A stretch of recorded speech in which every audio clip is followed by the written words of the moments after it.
ایک ایسی وادی جو جنوں، پریوں، بھوتوں، دیو اور عجیب الخلقت مخلوق کے متعلق جانی جاتی ہے۔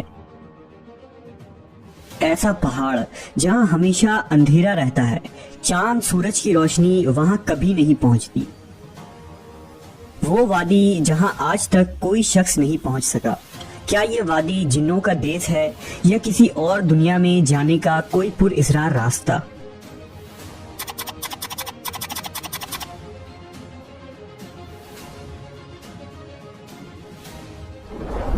کوہ قاف کا نام سامنے آتے ہی کوئی گمشدہ عربی کہانیاں ذہن میں جاگ اٹھتی ہے۔ ایسی کہانیاں جو بادشاہوں کی حسین شہزادیوں سے شروع ہو کر جنوں اور پریوں کے زیر قبضہ ہیبت ناک قلعوں اور طلسم سے جڑی ہوتی ہے۔ ایسی کہانیوں کا مرکز عام طور پر یہ ہوتا ہے کہ فلاں ملک کے طاقتور بادشاہ کی حسین اور نرم و نازک شہزادی کو فلاں جن یا دیو نے اغوا کیا اور کوہ قاف کے کسی وادی کے تاریک محل میں لے جا کر قید کر دیا۔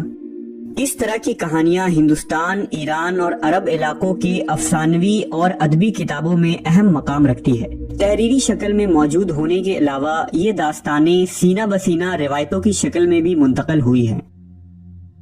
جبل قاف یا کوہ قاف مشرقی وسطی اور عربوں کے مشہور افسانوں میں ایک افسانوی پہاڑی سلسلے کا نام ہے۔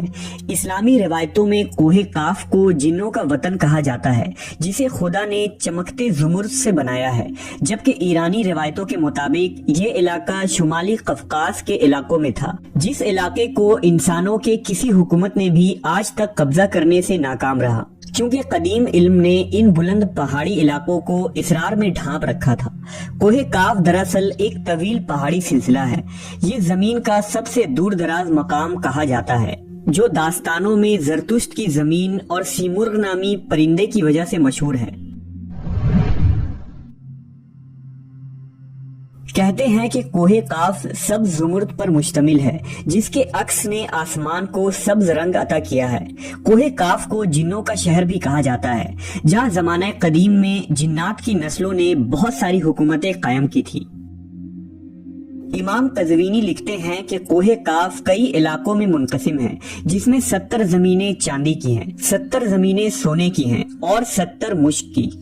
عربی کتابوں کے مطابق قاف پہاڑی سلسلوں میں سب سے اونچا تھا، جو اللہ کی طرف سے زمین کو سہارا دینے کے لیے بنایا گیا تھا، اور اس دنیا میں جتنے بھی پہاڑی سلسلے ہیں، تمام سلسلوں کی شاخیں زیر زمین کوہ قاف سے جڑا ہے۔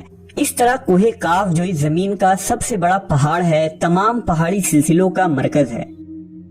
زکریہ القزوینی نے 13ویں صدی میں عجائب المخلوقات و غرائب الموجودات نامی ایک کتاب لکھی تھی، جس میں انہوں نے کاسمولوجی کے مطابق یہ نظریہ دیا ہے کہ آسمان کو خدا نے تھام رکھا ہے تاکہ وہ زمین پر نہ گر پڑے۔